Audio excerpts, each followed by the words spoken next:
When Liam moves into an old house on Hemlock Lane in Salem, Massachusetts, he thinks he's found his dream home.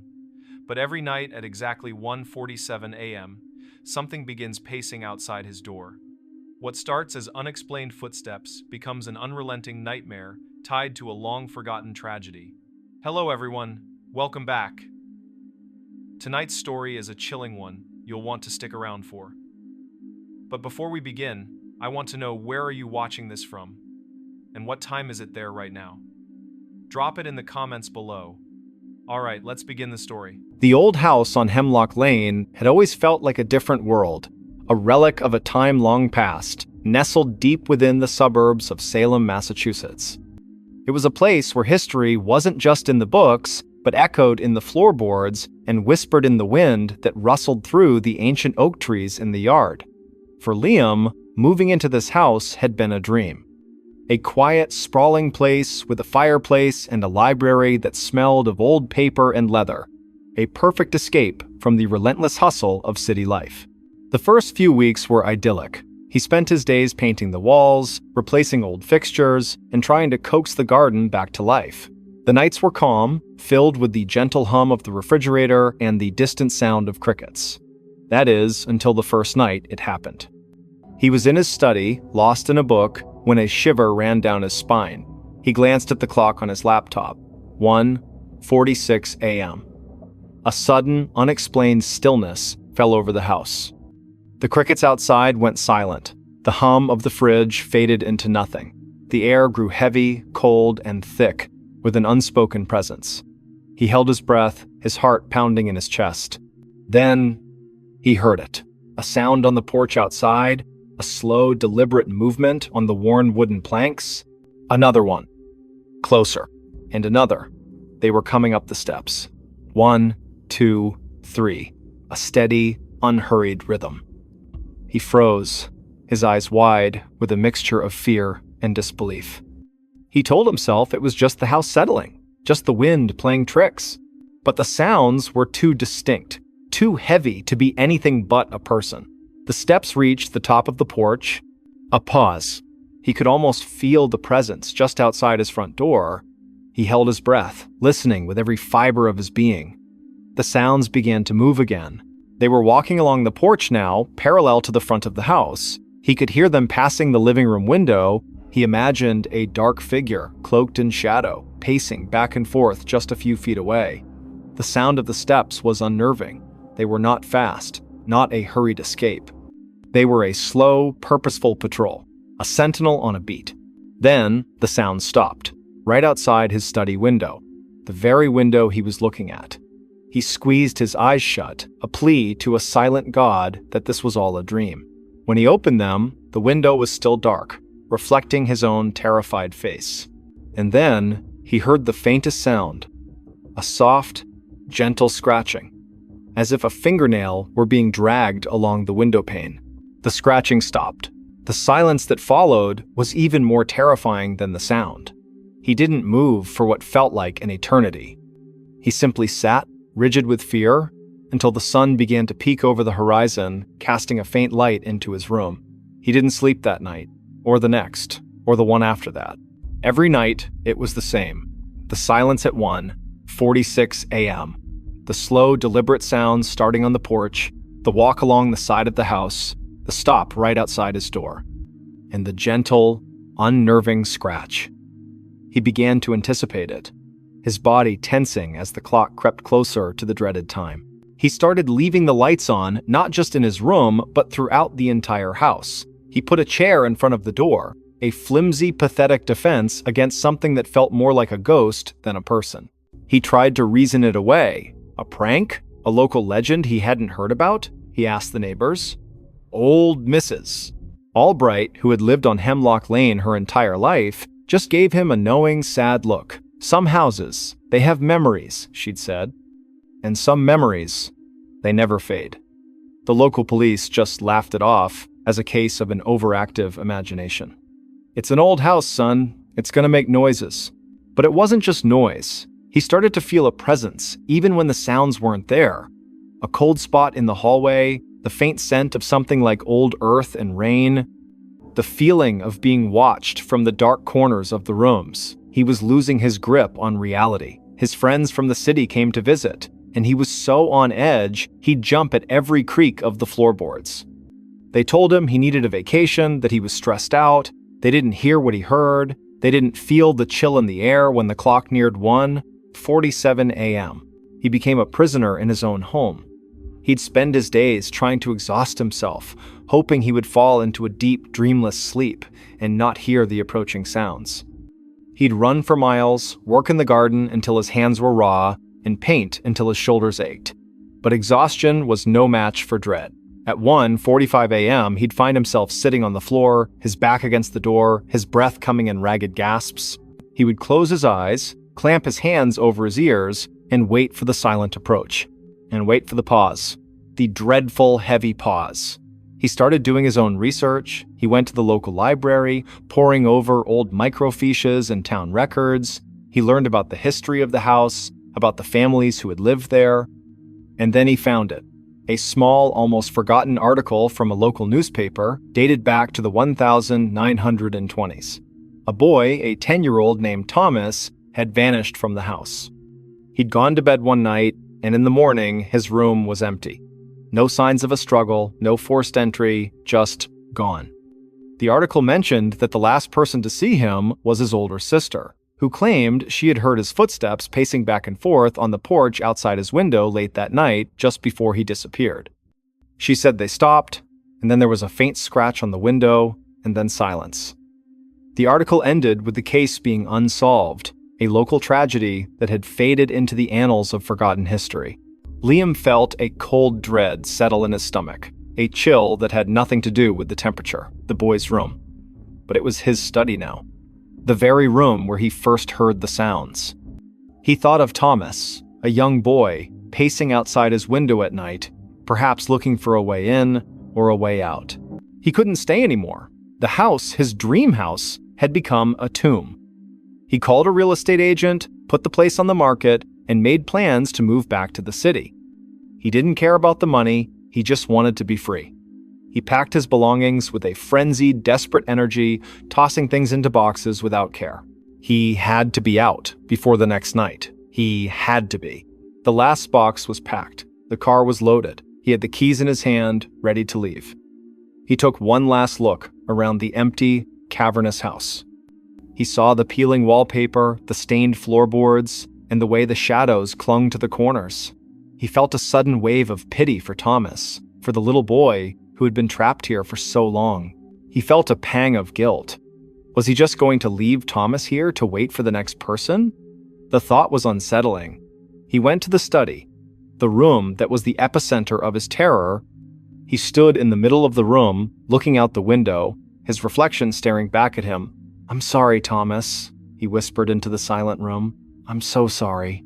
As he stood there, a sudden, cold breeze swept through the house, even though all the windows were shut. The scent of old earth and rain was stronger now. The grandfather clock in the hall began to chime, its ancient bell echoing through the empty space. 1. A pause. 2. Pause. 3. The chimes were impossibly slow. He didn't need to look at his watch to know the time. The final chime rang out. 1:46 a.m. He heard the first sound. He felt a sudden, inexplicable urge to do something, anything besides run. He felt a profound sadness for the little boy, a need to help. He walked to the window, his hand trembling, and gently rapped on the glass. Rap. He waited. The sounds outside stopped. The silence returned, a heavy, expectant quiet. He held his breath.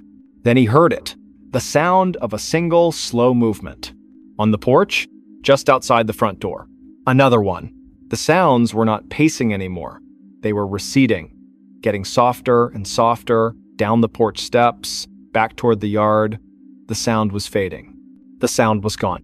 He waited in the silence, a new kind of silence, a different kind of quiet. He went to the front door, his hands still trembling, and looked out. The yard was still, the trees unmoving. He looked out at the street, empty. The moon cast a pale glow on the old house. For the first time in months, he felt no fear. He felt a peace. He returned to his car, got in, and drove away from Hemlock Lane, not once looking in the rearview mirror. He was free. He didn't know what had happened, what his small act of acknowledgement had done. He just knew that he had left a quiet house behind him. A house that, perhaps, had finally found its peace as well. Years later, he still lived in the city, but he never forgot the old house and the sounds that had haunted him. He often wondered about Thomas, and about what he had finally found out there in the quiet night. He wondered if he was finally home, and sometimes on quiet, dark nights, when the rain pattered against his window, he'd find himself looking at the clock, and when it was 1:47 a.m., he'd listen, and he would hear nothing at all. He woke up and realized someone had tucked him in. The small one-bedroom apartment on the edge of downtown Chicago was everything Alex needed. A cozy space, a view of the skyline, and the comforting anonymity of a bustling city. He was a creature of habit, a man who lived a solitary and predictable life. He worked long hours as a data analyst, and his evenings were a quiet rhythm of takeout, a good book, and a sound sleep. His bed was his sanctuary, a place of peace and rest after a long day of numbers and spreadsheets. He was a man who believed in facts, in data, and in the tangible world. The first time it happened, he woke up with a start, a familiar cold chill running through him. He was covered in a way he wasn't before. His comforter, which he always just pulled up to his waist, was now tucked neatly under his chin, the sides folded firmly under the mattress. It was a perfect, deliberate tuck. He sat up, his heart pounding. The room was dark, the blinds were closed, and there was no one there. He told himself he had done it in his sleep, a weird, subconscious action. He was a single man. There was no other explanation. He was just tired. He pulled the covers off, untucked the corners, and went back to sleep. The next morning, it happened again. The comforter was tucked neatly under his chin, the sides firmly secured. This time, he was more than just confused. He was unsettled. He lived alone. The door was locked, the windows were sealed. He had no pets. He spent the entire day at work in a state of unease, his mind replaying the image of the perfectly tucked blanket. He couldn't shake the feeling of an unseen presence in his bedroom. That night, he decided to do something about it. He bought a motion-activated camera, a small, discreet one, and placed it on his nightstand, pointing directly at his bed. He wanted proof. He wanted to see himself, in the middle of the night, tucking himself in like a child. He went to bed, a cold, hard lump of dread in his stomach. He didn't sleep well. He woke up at every creak of the floorboards, every distant siren, convinced he would catch the culprit in the act. But he never saw anything. In the morning, he checked the camera footage. He fast-forwarded through the video, watching his sleeping form, the slow rise and fall of his chest. He watched for hours, his eyes glued to the screen. At 3:17 a.m., the camera's red light flickered on. He was sleeping soundly. The blanket was just over his waist, as he had left it. Then he saw it. A faint shadow, a fleeting ripple of air, seemed to pass over his bed. The comforter, without a single visible hand to guide it, slowly began to move. The sides folded under the mattress, a perfect tuck. The top of the comforter was pulled up, just to his chin. The motion was slow, deliberate, and silent. There was no one there. Just a shadow, a presence, a force that was tucking him in. Alex's breath hitched in his throat. He went back to the footage, watched it again and again, hoping it was a glitch, a trick of the light, but it wasn't.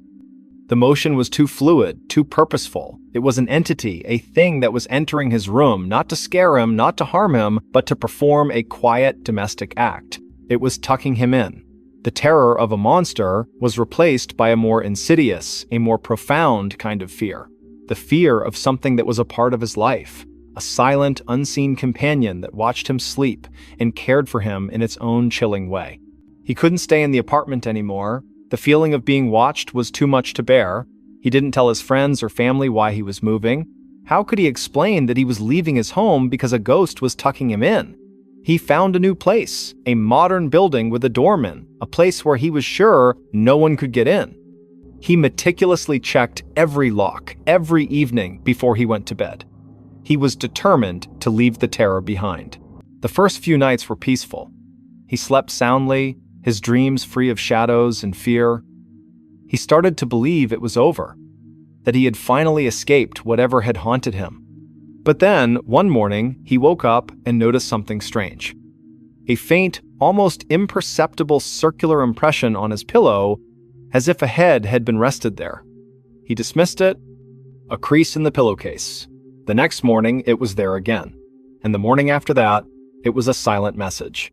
A new kind of tuck. He began to research the history of his old apartment building. He went to the city archives, poring over old documents and newspaper clippings.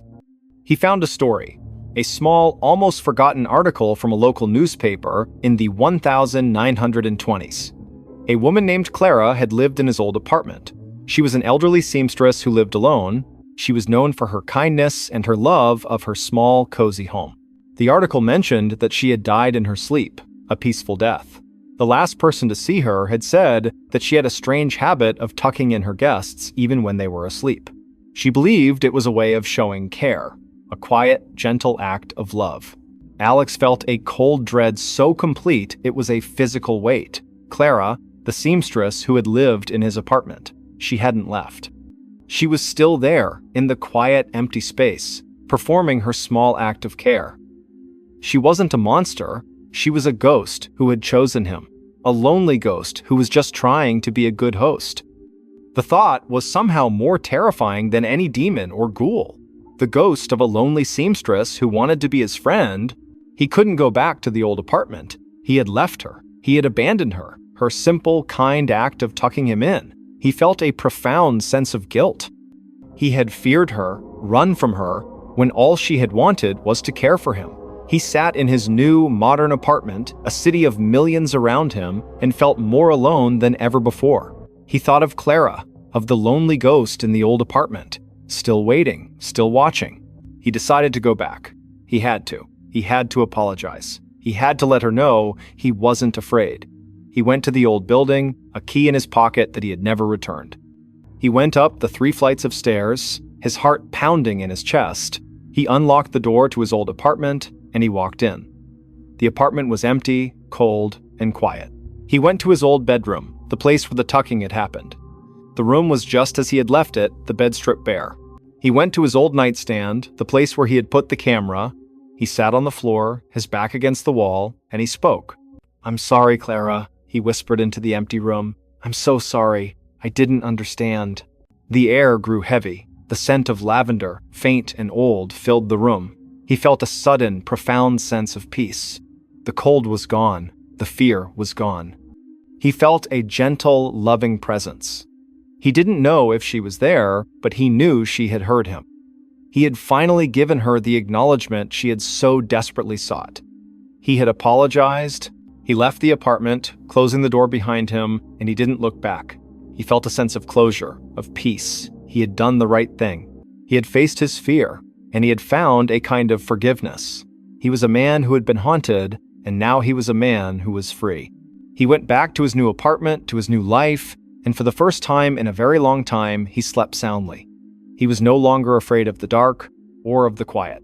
He was no longer afraid of being alone. He had faced his greatest fear, and he had found a kind of love in it.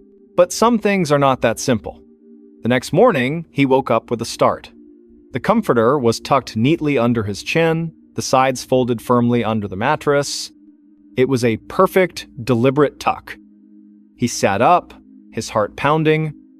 The room was dark, the blinds were closed, and there was no one there. He looked at the comforter, at the perfect, impossible tuck. The ghost of Clara had followed him. She hadn't wanted to be left behind. She was still with him, in his new apartment, in his new life, a silent, unseen companion. The fear returned, a familiar, cold dread. He had apologized. He had tried to be a good man. But he had been a man who had been chosen, and a ghost who has chosen you will never let you go. The quiet, gentle terror of the tucking would be a part of his life forever. The tucking was a daily occurrence now. It became part of his routine. He would go to bed, leave his covers untucked, and in the morning, they would be perfectly folded. It was a constant, unsettling reminder of his unseen companion. He no longer felt fear, but a weary acceptance. It was a part of his life, a strange, impossible roommate. He would find other small signs of her presence. The faint scent of lavender when he walked into his bedroom, a single loose thread on his pillowcase, as if she were a seamstress still at work. He tried to live a normal life, but the secret of his nocturnal visitor was a heavy weight on his soul. He started to talk to her. He would lie in bed in the dark and whisper into the silence. He would tell her about his day, about his work, about the new coffee shop he had found. It was a strange, one-sided conversation, but he felt a sense of connection, a strange companionship with the ghost of a lonely seamstress. He wasn't just a man who was haunted. He was a man who was no longer alone.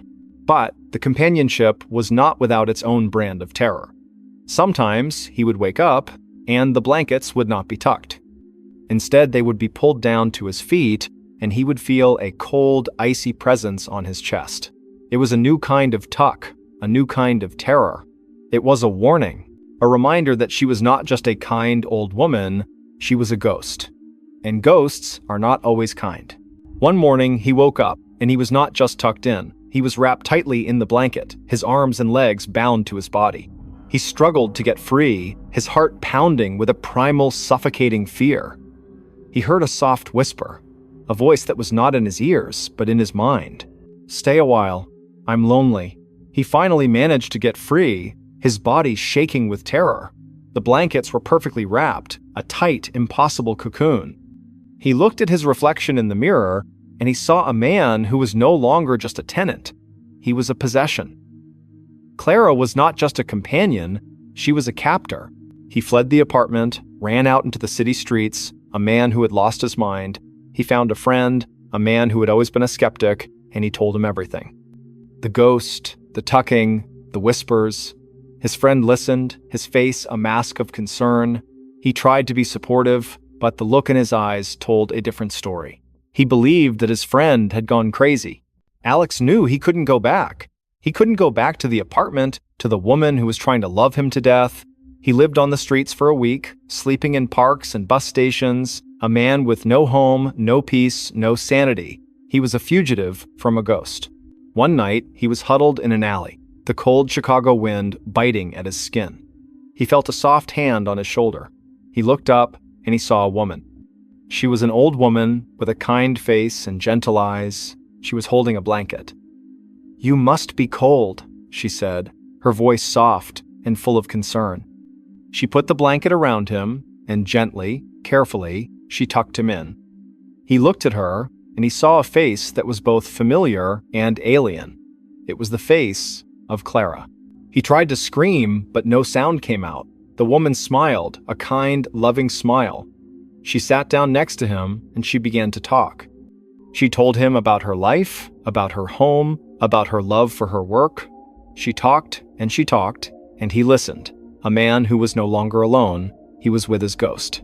She had followed him, she had found him, she had never let him go. The tucking was not just a gesture of care, it was a shackle, a promise that he would be hers forever. The doorbell that only rang at 3:15 a.m.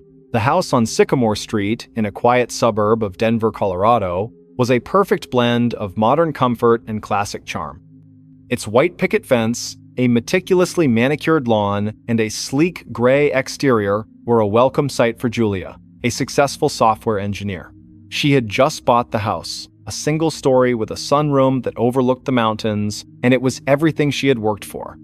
She was a woman who valued structure and logic, and the house, with its smart locks and automated lighting, felt like an extension of her own organized life.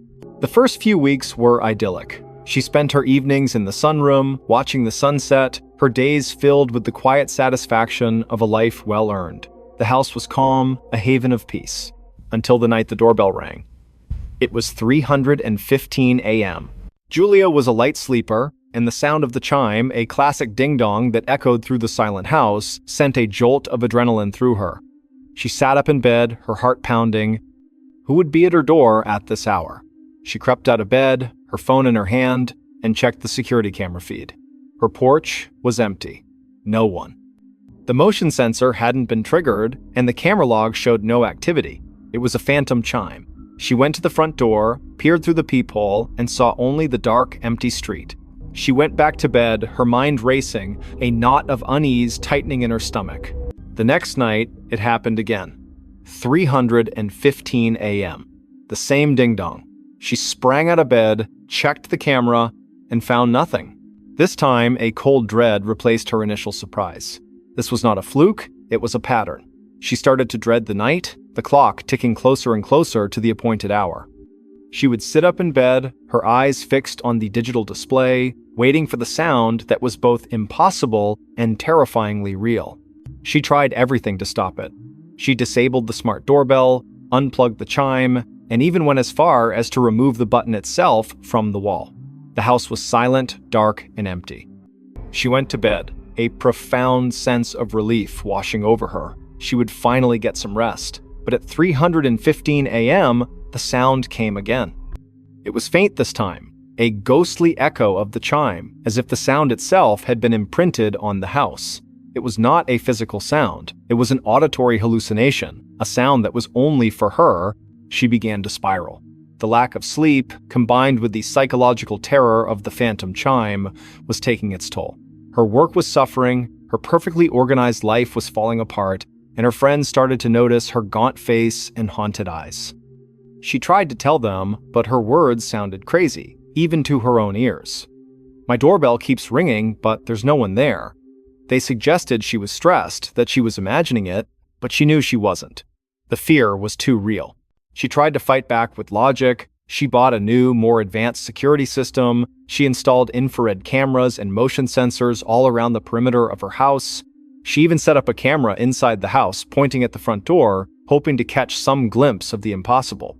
She went to bed that night, a single, determined thought in her mind. She would find an answer. At 3:15 a.m., the faint, ghostly ding-dong echoed through her room. She sprang out of bed, grabbed her tablet, and checked the security camera feed. The outside cameras were still, the street was empty, and the motion sensors showed no activity. She switched to the inside camera, and her blood ran cold. The camera showed her front door, perfectly still and unremarkable. But as she watched, she saw a faint indentation appear on the surface of the wood, a small, circular impression, as if an invisible finger were pressing the now absent doorbell button.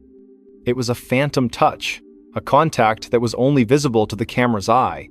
The indentation lingered for a moment and then faded. The phantom chime had been the sound of an invisible visitor, an impossible presence that was trying to get into her house. Julia's mind reeled. This was not a hallucination. This was real. She was being haunted. But why? What did it want? She went back to the footage, pausing it, zooming in on the circular indentation. It was a perfect circle, a small, silent ring of pressure on her door. It was a persistent, patient, and terrifying attempt to get her attention. She had lived in this house for weeks, and this thing had been there all along, waiting for the opportune moment, for the dead of night, to announce its presence. She couldn't stay. She put the house on the market, desperate to escape the phantom chime and the invisible visitor. She packed her belongings with a frantic energy, throwing things into boxes without care. She just needed to be out. She needed to be gone before the next night. The house sold quickly, and she moved into a high-rise apartment in the city, a place with a doorman and security cameras on every floor. She felt a profound sense of relief as she settled in. The city noise was a comforting blanket, a constant, predictable sound that kept the silence at bay. She slept soundly for a week, and then two. She started to believe she had escaped. But some things can't be escaped. Sometimes a haunting is not about a place, it's about a person. One night, she was having a restless dream. A dream of a long, dark hallway and a ringing sound in the distance. She woke up with a jolt, her heart pounding.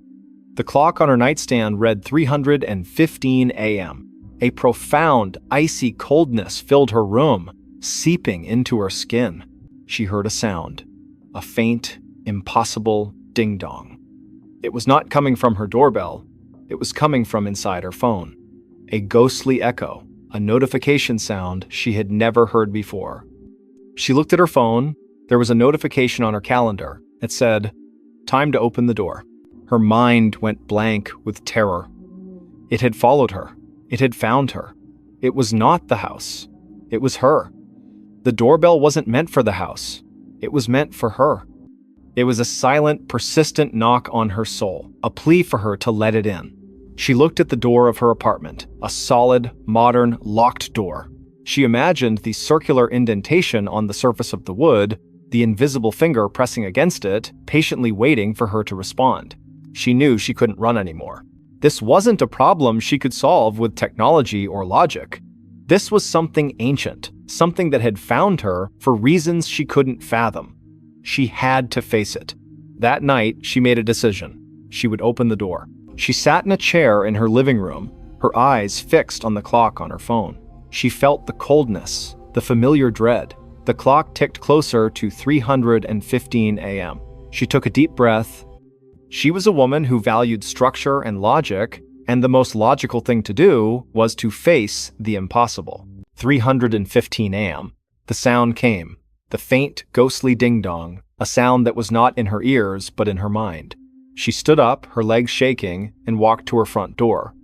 She took a deep breath, and with a hand that was surprisingly steady, she unlocked the deadbolt.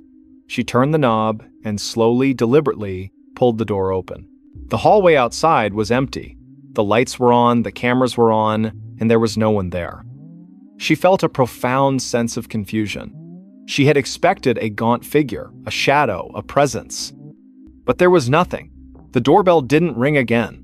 She stood there for a long moment, looking at the empty hallway. She closed the door, locked it, and went back to bed. She slept soundly for the first time in months. She had faced her fear, and it had vanished. She woke up the next morning, feeling a sense of peace and liberation she had never known. She thought about the phantom chime, about the ghost that had haunted her. It was over. She was free. But some things are not that simple. As she was getting ready for work, she noticed something strange on her left hand. On her ring finger, a small circular impression, a faint, ghostly bruise, as if an invisible ring had been pressed onto her skin. She tried to rub it off, but it wouldn't fade. It was a permanent mark, a silent souvenir of the night she had opened the door. She looked at her hand, and she felt a sudden, deep sense of understanding. It wasn't about a door. It was about a commitment. She had invited it in. She had accepted its presence. The doorbell was not a request to enter. It was a symbol of a promise. She had been chosen, and the phantom chime had been the sound of an unseen ceremony.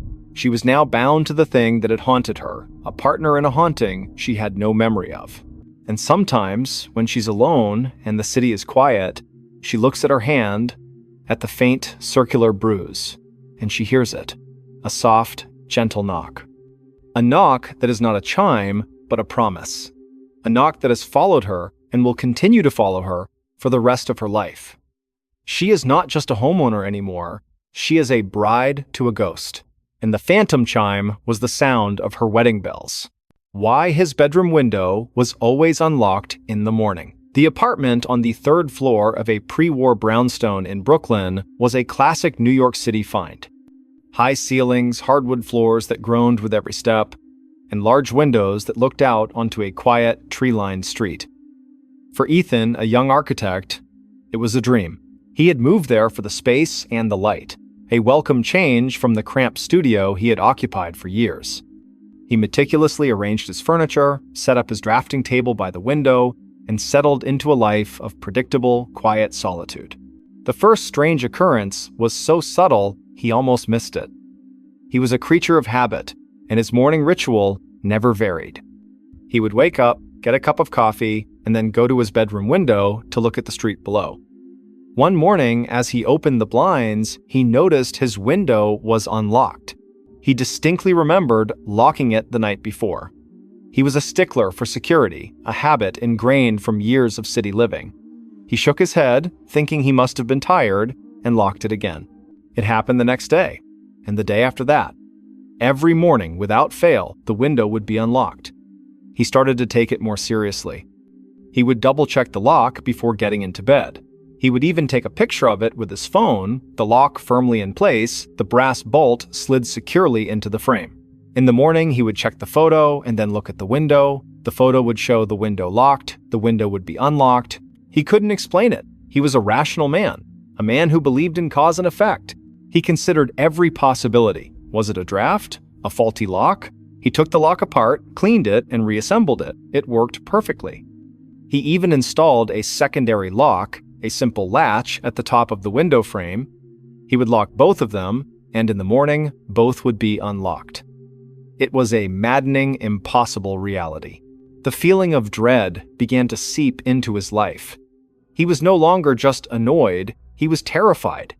Someone or something was in his room every night. He couldn't shake the image of a gaunt, shadowy figure standing by his bed watching him sleep. He had no proof, no other evidence of an intrusion. The apartment was pristine in the morning. Nothing moved, nothing missing, just the open window. He bought a motion-activated camera, a small, discreet one that he placed on his dresser, pointing directly at the window. He was so nervous that night he barely slept, waking up at every creak of the floorboards. In the morning, he checked the camera. The video showed him getting into bed, the room falling silent. He fast-forwarded through the footage, watching himself sleeping peacefully. Then, at 2:47 a.m., he saw it. The camera's red light flickered on, the window was in the frame, and he saw, with a gut-wrenching certainty, the lock on the top latch slowly, silently slide out of place. A moment later, the main lock followed, the brass bolt retracting with an almost imperceptible click. The window itself did not move. It was as if an invisible hand had reached out and unlocked it. He watched, his heart pounding as the video continued. Nothing else happened. The room was still. The camera's light turned off and the video ended a few seconds later. Ethan's mind was a whirlwind of fear and disbelief. He had proof. There was a presence in his room, an entity that was not human that was unlocking his window every night. But why? What did it want? He looked at the video again, searching for any other sign, any other clue, but there was nothing. The room was a tableau of perfect silence and stillness. Just a window, unlocking itself. He couldn't stay in the apartment anymore. The feeling of being watched, of being vulnerable to an invisible intruder, was too much to bear. He called his landlord, told him he was breaking his lease, and began packing his belongings. He didn't tell his friends or family why. He didn't want to sound crazy. How could he explain that he was leaving his dream apartment because a ghost was unlocking his window? He found a new place, a modern high-rise in a different part of the city. The windows were new, made of reinforced glass, and the locks were mechanical marvels. He felt a sense of relief as he settled in, a feeling of security that he hadn't known in weeks. He meticulously checked every lock, every evening, before he went to bed. He was determined to leave the terror behind. The first week was peaceful. He slept soundly, his dreams free of shadows and fear. He started to believe it was over, that he had finally escaped whatever had haunted him. But then, one morning, he woke up and noticed something strange. A faint, almost imperceptible film of dust on his nightstand. He wiped it away, thinking nothing of it. The next morning, it was there again. And the morning after that, it was as if someone had run a single, ghostly finger over the surface of the wood. Then, he found something in his bed. A small, black feather. It was impossibly thin, almost like a piece of ash, and it was nestled in his sheets, right by his pillow. He picked it up, his hand trembling. It didn't look like any feather he had ever seen. It was a cold, alien object. He was losing his mind. He was trying to find a rational explanation for irrational events. He was back in the same cycle of fear, the same cycle of disbelief. He went to the old apartment. The window was locked, just as he had left it. He looked up at his old room, at the large, beautiful window, a window that had become a source of profound terror. He wondered if his replacement had noticed the unlocked window in the morning. He decided to do more research. He went to the local historical society, a musty old building filled with the memories of the city. He looked through old records of his brownstone, tracing its history back to the 1800s. He found a story, a small, almost forgotten article from a local newspaper. A young boy, a child named Edward, had lived in the building in the late 1800s. The boy was an insomniac, a child who would stay up all night, sketching in his notebook, his mind filled with fantastic, impossible creatures. The boy had an obsession with the window. He would open it every night, regardless of the weather, and stare out into the darkness, claiming he was watching for something that was coming for him. The article ended abruptly, mentioning that the boy had died in his sleep, a sudden, unexplained illness. The last person to see him had said that he had insisted on his window being left unlocked, a plea that his parents had ignored. Leo felt a cold dread so complete it was a physical weight. The boy's room. It was his old bedroom.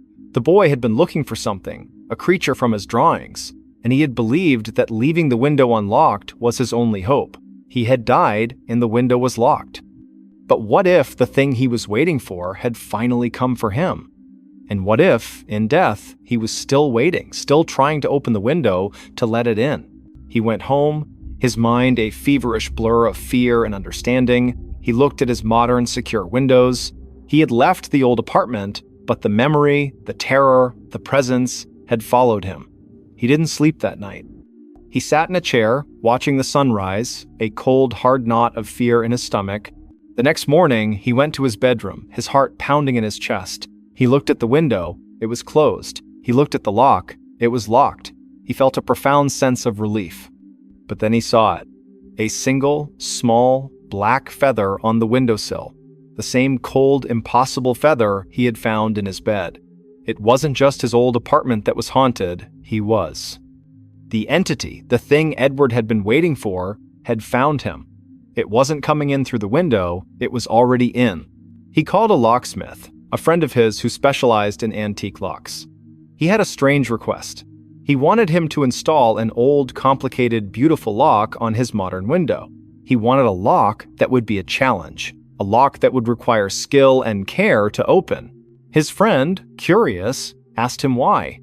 Leo just said he had a fascination with old mechanisms. The lock was installed. It was a beautiful piece of craftsmanship, a brass lock with a complex series of tumblers and bolts. It was a statement, a challenge to the invisible intruder. He went to bed that night, a single black feather on his bedside table, a silent promise. He wasn't going to run anymore. He woke up with a start. The clock on his nightstand read 2:47 a.m. He looked at the window. It was still locked. He looked at his nightstand. The feather was gone. He felt a deep, profound sense of terror. It was no longer a game of unlocking windows. It was a game of possession. The entity was in his home, in his life, and it was moving his things, taunting him. The terror was no longer a silent presence. It was an active force. He spent the next few months living in a constant state of fear. He would come home to find objects moved, his keys on a different hook, his books in a different order. He would find these small black feathers in the most impossible places, in his coffee mug, in his shoe, in his pocket. The entity was toying with him, making him question his sanity. He would find notes on his computer, notes he didn't write, notes that said, "I'm here." He couldn't take it anymore. He had to confront it. He was a rational man, but he was at the end of his rope. He would do the impossible. He would leave his window unlocked. He would invite it in. He would face it. That night, he went to his bedroom window, his hands shaking, and he unlocked the intricate brass lock. He did the same to the old-fashioned latch on the top.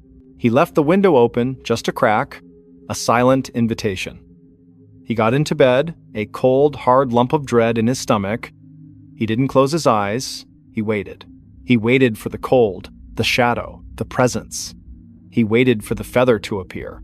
He waited for what felt like an eternity. Nothing happened. The sun began to rise, casting a pale glow into his room. He was exhausted, but he had no fear. He looked at his window. It was still unlocked. He looked at his nightstand. There were no feathers. He felt a profound sense of confusion. Had it all been a dream? Had he gone crazy? He got out of bed, a new question in his mind. Not why was his window unlocked, but why was it no longer unlocked? He walked over to the window, his mind racing.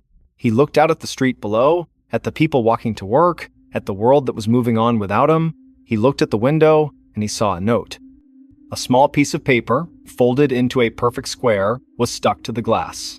He opened the window and grabbed the note. It said, "It's too late. I'm already inside." He didn't run. He just stood there, the note in his hand, looking at his reflection in the glass. He saw a man who had lost his mind, a man who had invited a ghost into his home. He looked at his reflection, and he saw a single, small, black feather in his hair. He looked at the note in his hand, and he felt a single, slow knock on the back of his head. A knock that he knew was not the wind, not a neighbor, not the house settling. It was the last goodbye. It was the last time he would ever feel alone. At 2:33 a.m., the knock came from inside the walls. The old Victorian house on Elm Street was a beautiful wreck. It had peeling paint, sagging porches, and a widow's walk that looked out over the entire town of Portland, Oregon. For Leo, a history professor and a restorer of antique furniture, it was a dream. He saw past the decay and imagined the stories the house could tell. He spent his life working on things that were old and broken, and this house felt like his greatest project yet. He bought it at a steal, and for the first few months, the creaks and groans of the old place were just the sounds of history settling in. The first strange event happened 3 weeks after he moved in. He was in his study, a room with a large bay window and walls lined with books, when he heard a sound. A quiet, rhythmic tapping. He thought it was a branch from the ancient oak tree outside, scratching against the window pane. He went to the window, opened it, and looked. The tree was still, the tapping stopped, he shrugged it off as a house noise and went back to his desk. The next night, it was louder. He was in the kitchen making tea when the tapping began again. It seemed to be coming from the wall behind the stove. He pressed his ear against the cold plaster. The sound was faint, but clear. It was a single, gentle knock. Knock. Then, a pause. Knock. He pulled back, a cold shiver running down his spine. It was a human sound, not a settling beam or a scurrying animal. It was too deliberate, too rhythmic. He told himself it was a neighbor, a prank, or maybe a pipe.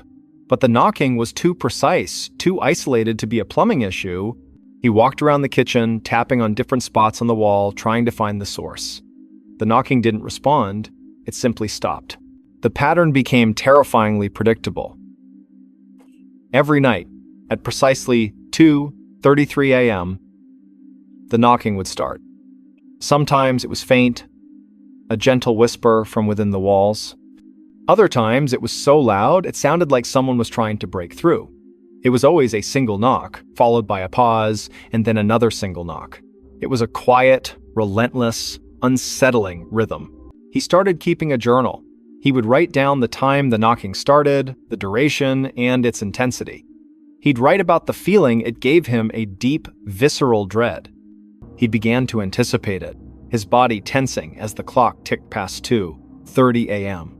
He'd sit up in bed, his heart pounding, his eyes fixed on the walls, waiting for the sound that would tell him he was not alone. He tried to reason with himself. He was a man of science, a man who dealt in facts and logic. He brought in a contractor, an old man named Bill, who had worked on houses in the area for decades. Bill went from room to room, tapping on the walls, checking for loose plaster or water damage. He found nothing. "Old houses just make noises, son," he'd said with a shrug. But the look in his eyes told a different story. It was a look of weary recognition, a look that said he had seen things he couldn't explain. Leo couldn't escape it. The knocking became his personal clock. He'd fall into a deep sleep, only to be jolted awake by a sudden, sharp rap from within the walls. He started spending his nights in the living room, in a chair in the middle of the floor, far away from any walls. But even there, he could hear it. The sound would travel through the floorboards, through the air, finding him no matter where he was. It was a sound meant for him. He began researching the house's history. He went to the city archives, poring over old blueprints and property records. He found a strange note in the original deeds, a clause that mentioned a sealed-off room, a small 5-by-5-foot space between the pantry and the laundry room. It had been sealed up for reasons unknown, and the original owner had insisted it never be opened. The pantry and the laundry room, Leo's heart pounded in his chest. The knocking came from the wall that separated those two rooms. He felt a profound sense of dread. There was something in there, something that wanted out. He went to the laundry room, his flashlight in hand. He shined the light on the wall where the knocking was loudest. The wall was a seamless expanse of plaster. There were no cracks, no lines to indicate a hidden door, but as he ran his hand over the surface, he felt a faint, cold spot, a patch of wall that was colder than the rest. He pressed his ear against it. Nothing. The knocking would only come at 2:33 a.m. He waited for the clock to strike the appointed hour. He sat in the laundry room, his back against the opposite wall, his eyes fixed on the cold spot. He felt a deep sense of wrongness, of a hidden history screaming to be heard. The clock ticked closer. He held his breath. 2:32 a.m. The air grew heavy. The silence in the house was absolute. Even the gentle hum of the refrigerator in the kitchen faded into nothingness. 2:33 a.m. He heard it, a single, sharp knock. It came from the cold spot on the wall. It was not a gentle tap this time. It was a desperate, pleading sound, a voice without a mouth, trying to get his attention. Knock. Another one. Louder. Knock. He couldn't take it anymore.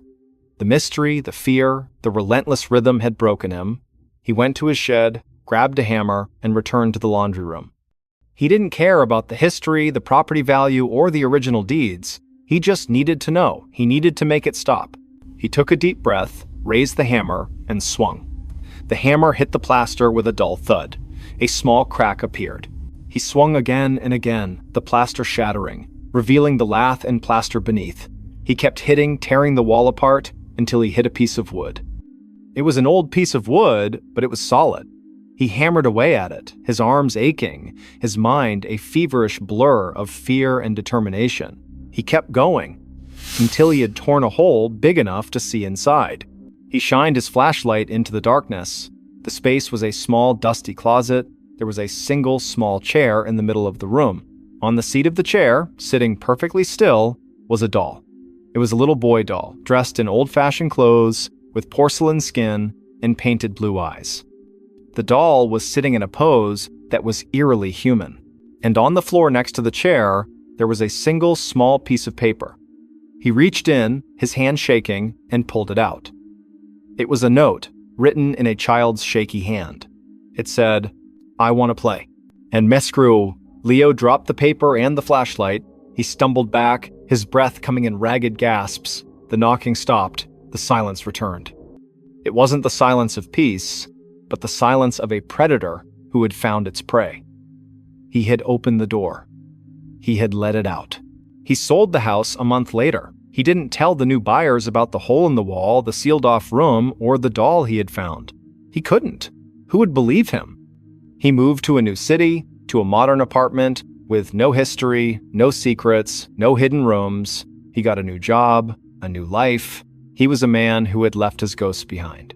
But some things can't be left behind. Sometimes, at night, when the city is quiet and the moon shines through his window, he wakes up. His heart pounds, a cold chill running through his veins. He looks at the clock on his phone. 2:33 a.m. He looks at the wall of his new, modern, perfectly sealed apartment, and he waits, and he listens. And sometimes, just sometimes, he hears a single, gentle knock. A knock that he knows is not a pipe, not a neighbor, not the house settling. It is a knock that has followed him across a country, a knock that has found him in the quiet of the night, a knock that has come from inside the walls. And he knows with a terrifying certainty that he is not alone, and that he will never be. The quiet, relentless terror of the knocking continued to haunt him even in his new life. It was a mental tic, a phantom limb of fear that would never go away. He would wake up in a cold sweat, his heart hammering against his ribs, convinced he could hear it from the very core of his modern apartment building. His new life was a facade, a carefully constructed illusion of normalcy. He would go to work, talk to his colleagues, and eat dinner with new friends, but underneath it all, a part of him was always listening. He would find himself staring at blank walls, wondering if he could see the faintest of shadows moving behind the paint. He tried to fight back. He went to a therapist, a kind woman who listened to his story with a compassionate but skeptical ear. She suggested it was a manifestation of trauma, a psychological echo of the fear he had experienced. He went on medication, hoping to dull the edges of his anxiety.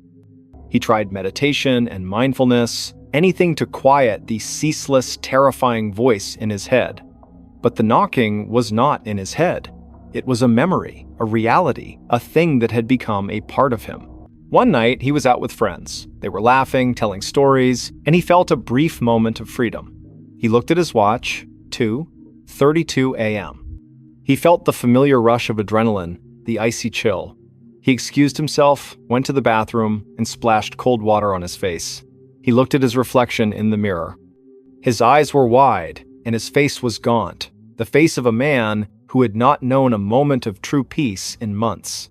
He returned to the table, but he couldn't stop looking at his phone. 2:33 a.m. He felt the vibration first, a faint tremor, as if someone had just tapped the glass of his phone.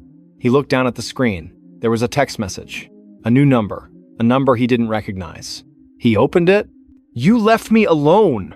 He dropped the phone, his hands shaking. His friends looked at him, their laughter dying on their lips. "Leo, what's wrong?" one of them asked. He didn't answer. He just stared at the phone on the table, the terrible words glowing in the dim light of the restaurant. The knocking wasn't just in the walls. It was in the air, in the technology that connected him to the world. It had found a new way to reach him.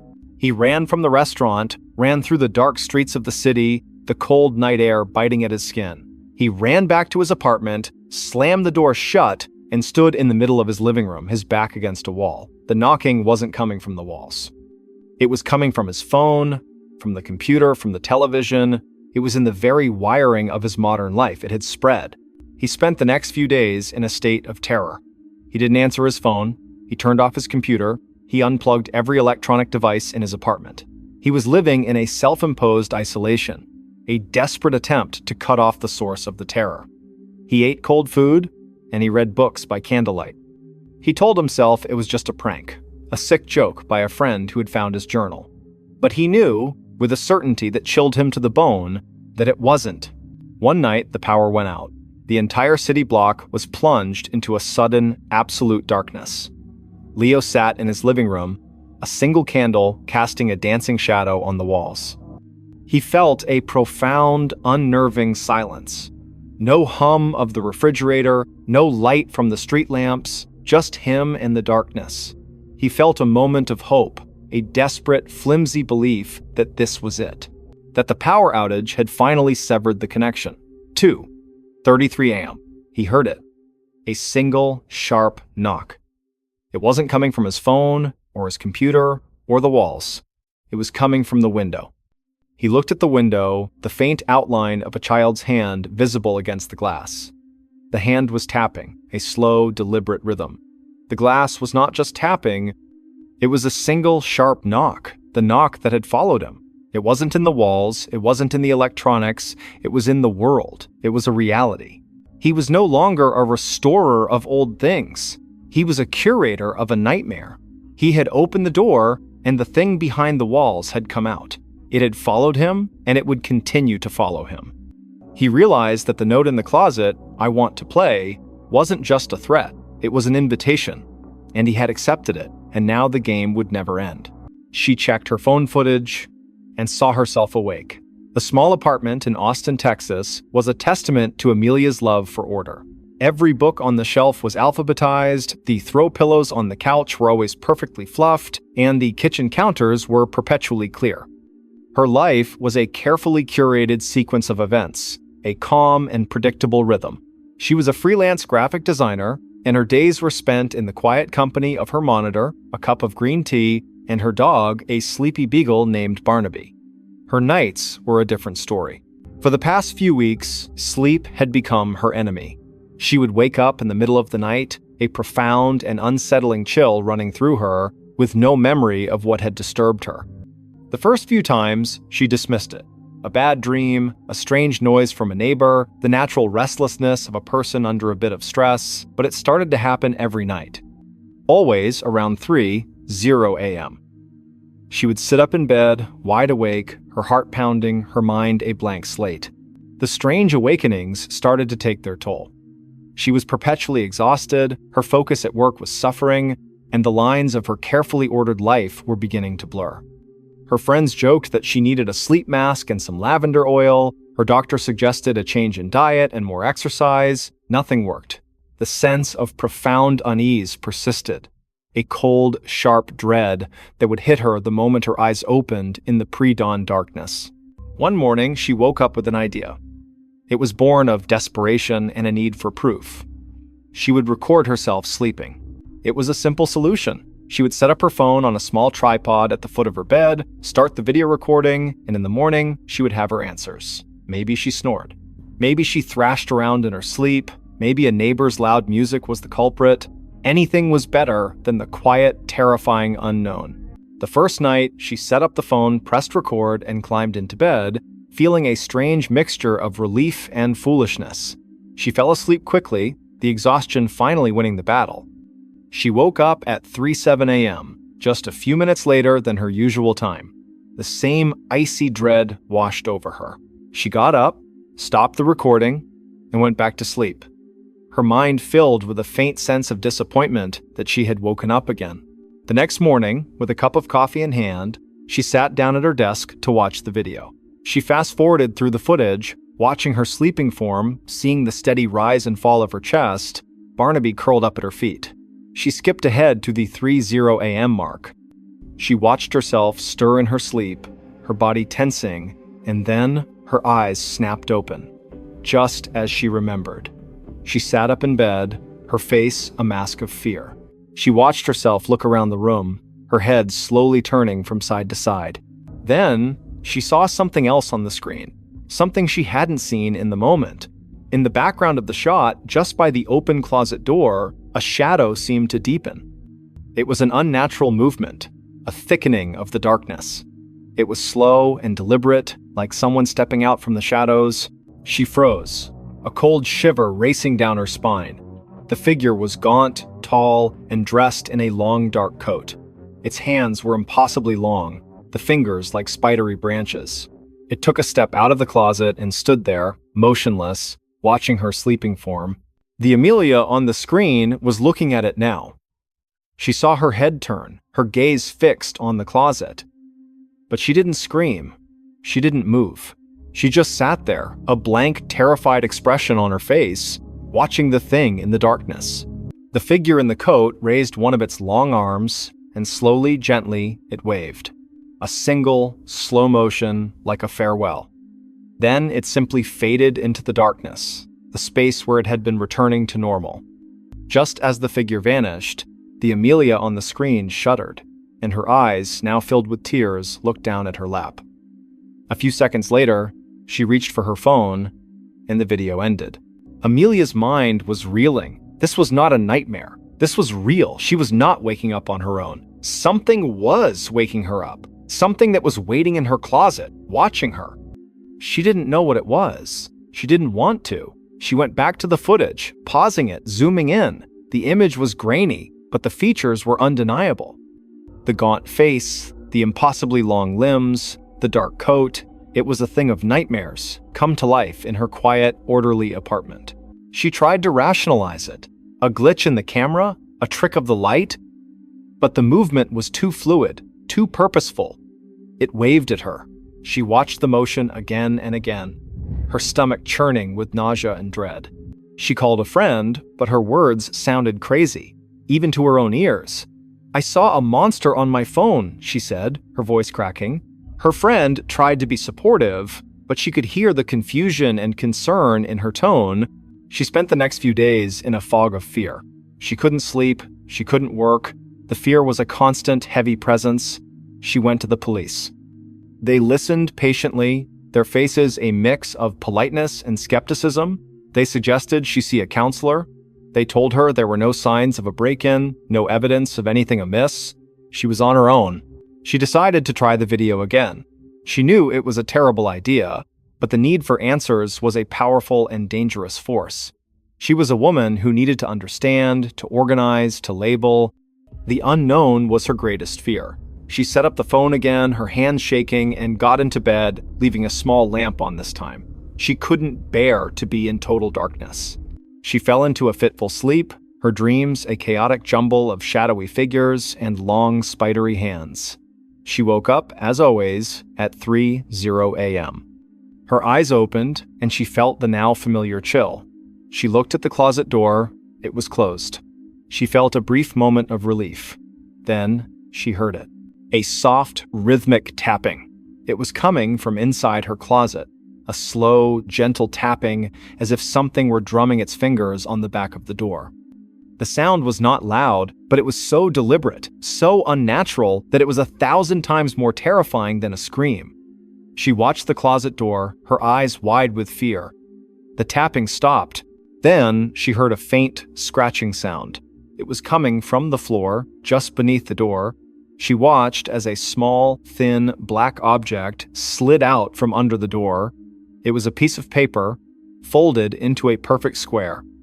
It was pushed all the way out into the middle of the floor, and then the scratching sound stopped. She was too terrified to move, to breathe. She waited until the first light of dawn broke through her window. The terror had given way to a quiet, cold determination. She got out of bed, her body stiff with fear. She went to the paper and picked it up. Her hands were shaking so badly she could barely unfold it. Inside, there was a single sentence, written in a spidery, unsettling script. "I miss our conversations." Her mind went blank. Conversations? What conversations? She didn't remember any conversations with a shadowy figure. The thought was horrifying. She had been awake. The video had shown her. But she had no memory of it. The thing in her closet was waking her up and speaking to her, and then somehow making her forget. It was more than a presence. It was a parasitic memory, a dark companion that was slowly, patiently stealing her waking hours. She ran. She didn't pack anything. She grabbed Barnaby, her keys, and her wallet, and she ran out of the apartment. She didn't stop to call anyone. She drove to the nearest motel, checked in, and sat on the bed in the middle of a brightly lit room, her phone footage playing on a loop. She watched herself, her sleeping self, a quiet, unsuspecting prey, and she watched the shadowy figure, a patient predator, waiting for her to wake up. She never went back to the apartment. She abandoned her furniture, her belongings, her carefully curated life. She moved to a new city, a place with a different time zone, where 3:00 a.m. was not 3:00 a.m. anymore. She installed security cameras throughout her new apartment, and she never, ever slept with her closet door closed. She started therapy, a long, difficult process of trying to understand the gaps in her memory and the nature of the fear that had become a constant companion. She learned about dissociative amnesia, about the mind's way of protecting itself from trauma, but she knew this wasn't just a psychological break. It was something else. Months turned into a year. She was beginning to heal. She had a new job, new friends, a new rhythm. The terror had receded, replaced by a quiet, lingering vigilance. The memory of the figure in the coat was a dull ache in the back of her mind, a scar from a wound that would never fully close. She still sometimes woke up in the middle of the night, a cold dread in her stomach, but she would check her phone, the time would be a random number, and the fear would subside. She told herself she was okay. She told herself she was safe. Then, one night, she was having a restless dream, a dream of a long, dark hallway and a gaunt figure waiting at the end. She woke up with a gasp, her heart pounding. The clock on her nightstand read 3:00 a.m. A profound, icy coldness filled her room, seeping into her skin. Barnaby, who was sleeping at the foot of her bed, suddenly sat up, his ears twitching, and he began to growl, a low, guttural sound. He was looking at the closet door. It was closed. A single, small piece of paper slid out from under the door, unfolding as it went. It was a perfect square. It came to rest in the middle of her floor. Her breath caught in her throat. She looked at Barnaby, and he was still growling, his eyes fixed on the paper. She was terrified, but a new feeling, a feeling she hadn't known before, was rising within her. It was a cold, quiet anger. This thing had stolen her peace, her home, her memories. It had chased her across states. She wasn't going to run anymore. She got out of bed, her legs trembling, but her resolve firm. She walked over to the paper, and with a hand that was surprisingly steady, she picked it up. She unfolded it and read the words, written in that same spidery, unsettling script. "You can't outrun me." She looked at the closet door. "I know," she whispered into the darkness, her voice filled with a strange new power. She crumpled the paper in her hand and threw it in the trash.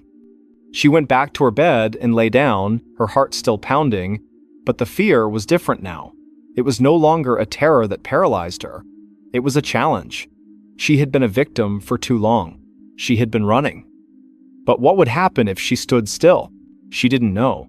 But she was finally willing to find out. She would stay in this apartment, she would find out what this thing was, what it wanted, and she would fight it. She wasn't going to let it steal another minute of her life.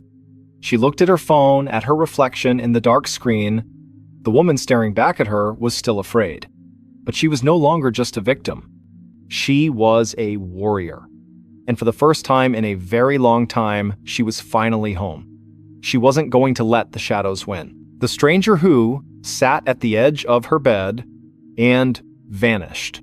The old farmhouse, set deep in the rolling hills of rural Ohio, was everything Eleanor had ever wanted.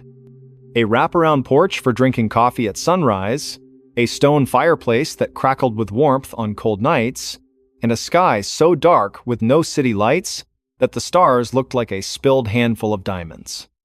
She had moved there to escape the relentless noise of her life, to find a stillness she hadn't known since childhood.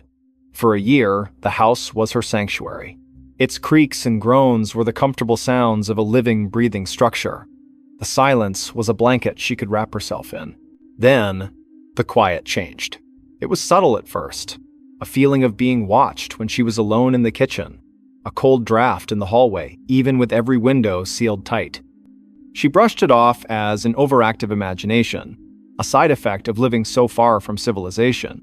She told herself it was just the isolation settling in. But then, one night, she woke up with a start.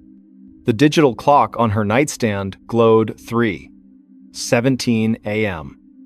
Her breath caught in her throat. She wasn't alone. Sitting at the very edge of her bed, his back to her, was a figure. A man. His posture was slumped, his shoulders bowed, as if the weight of the world was resting on them. He was dressed in what looked like an old, dark suit, frayed at the cuffs, and he was completely still. Eleanor was frozen, a statue of pure terror. She couldn't scream, couldn't move. Her mind raced, grappling with the impossible reality. How did he get in? The doors were locked. The windows were secured. She didn't own a dog, so there was no alarm to be triggered. He was just there. She squeezed her eyes shut and then opened them again. He was still there. The silence in the room was absolute, a vacuum where sound should be. She could hear the frantic beat of her own heart, a hummingbird trapped in her chest. She watched the figure, her eyes trying to make out his features, but he was just a silhouette against the faint moonlight filtering through the blinds. She could feel his presence, a cold, heavy weight in the air. He wasn't breathing, not in a way a living person would. There was no rise and fall of his shoulders, just a desolate, unmoving stillness. After what felt like an eternity, he began to move. Slowly, deliberately, he lifted one hand and rested it on the bed, just beside his leg. The fabric of the comforter didn't shift, but she felt a sudden, profound coldness radiating from the spot. It was like touching frozen steel. Then, just as slowly, he began to turn his head. Eleanor's breath hitched. She could see the profile of his face now. It was thin, gaunt, with an unnerving hollow where his eyes should have been. The other side of his face was lost in shadow.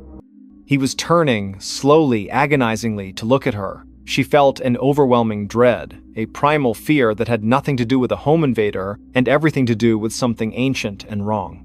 She knew, with a terrifying certainty, that this was not a person. He was facing her now.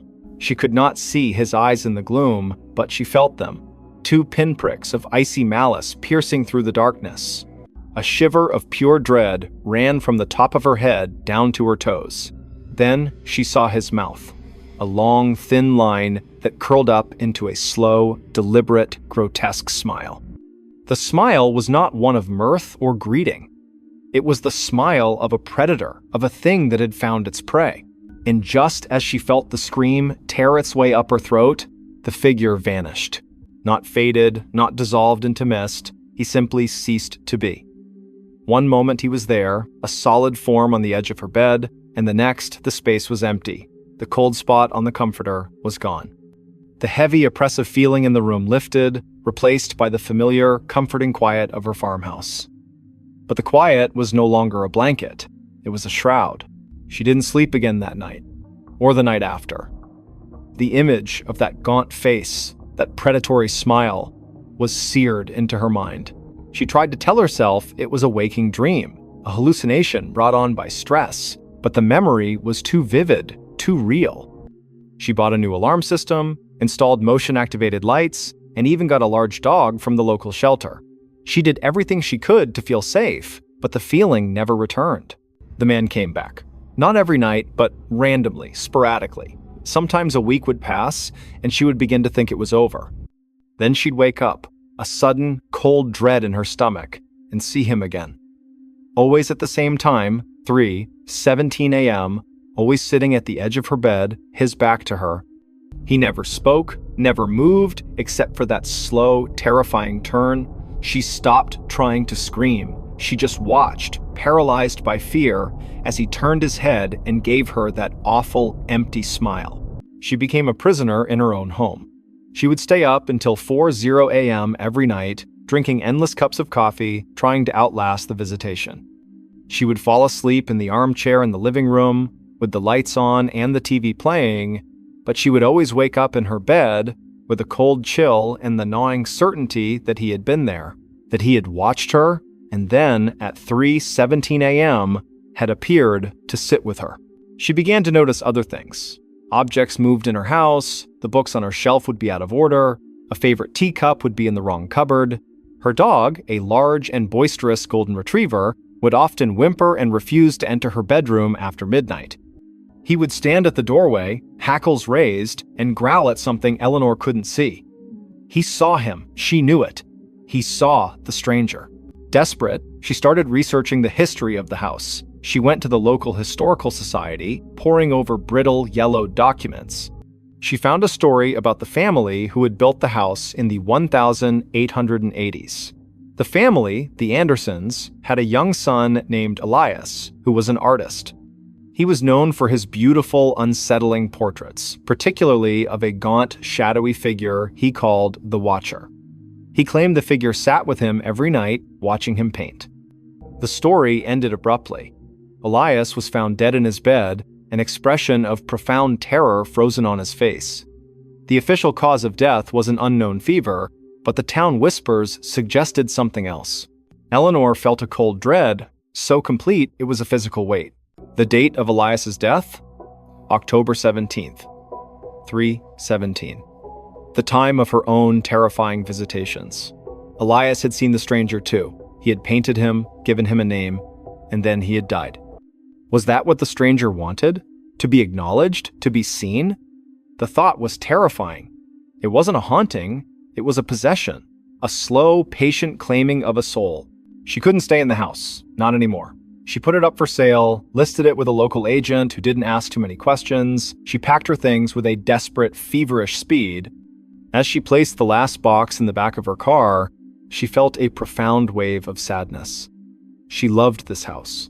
It had been her sanctuary, and now it was a cage. She couldn't shake the feeling that she was abandoning Elias, leaving him with his tormentor. She decided to do one last thing before she left. She went back inside, into her bedroom. She looked at the empty space at the edge of her bed, where the stranger sat. "I'm not like Elias," she whispered into the empty room, her voice trembling. "I'm not an artist. I can't paint you. I can't keep you here." She went to her desk and found a piece of paper and a pen. She didn't know why, she just felt compelled to. She wrote the numbers 3:17 in large, clear script. And below it, she wrote, "I see you." She left the paper on the bedside table and walked out of the room, closing the door behind her. She didn't look back. She got in her car and drove away, the headlights illuminating the winding country road as she left the dark, silent house behind. She moved to a small apartment in a bustling town, a place full of noise and people and light. She felt a profound sense of relief. For a while, she slept soundly, the sounds of traffic and neighbors a comforting lullaby, but every night at 3:17 a.m., she would wake up, not to a presence, not to a cold spot, but to a feeling of profound loss and loneliness. She would sit up, her heart aching with an emptiness she couldn't explain. One night, she dreamt of the farmhouse. She was in her bedroom, and she saw the stranger sitting on her bed, his back to her. But this time, he wasn't alone. Another figure was sitting beside him, a young boy, dressed in an old-fashioned suit. He was sketching in a notebook, a gentle smile on his face. He looked at her and then back at his drawing. The stranger turned his head and looked at her. He didn't smile, his grotesque smile. He just stared at her with that hollow place where his eyes should have been. And then, slowly, he nodded. A single, clear gesture. He had found someone else, a companion, and he had let her go. She never saw the stranger again. The cold feeling at 3:17 a.m. faded over time, replaced by a quiet sense of closure. She often wondered what had happened to Elias, and why the stranger had chosen him, and then her. She realized, in the end, that it hadn't been an act of malice. It had been a slow, lonely companionship. The stranger had been looking for a friend, a kindred spirit, a fellow watcher of the night. And now, he had found one. She lived the rest of her life in the city, far from the quiet of the Ohio hills. But sometimes, when she was alone and the world was asleep, she would think about the farmhouse and the two figures who sat there in the dark, watching. She would think of the stranger who had come to her in the night, and of the peace she had given him with her simple words, and she would feel a sense of quiet gratitude. She was no longer a stranger to the dark. She was a survivor of it.